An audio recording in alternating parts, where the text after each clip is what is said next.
am tired and uninspired. I am used batteries. I am talentless and stale. I am a book that's been read and now sits on the shelf. I am a broken guitar string. I am useless. I am invisible.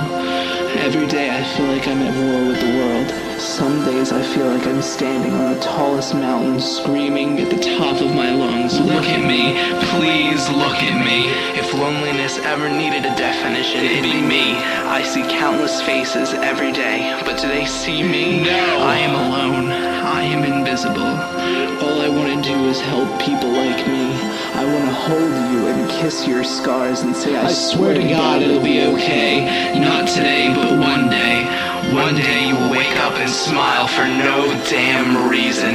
But today, we can cry. Today, we can be invisible.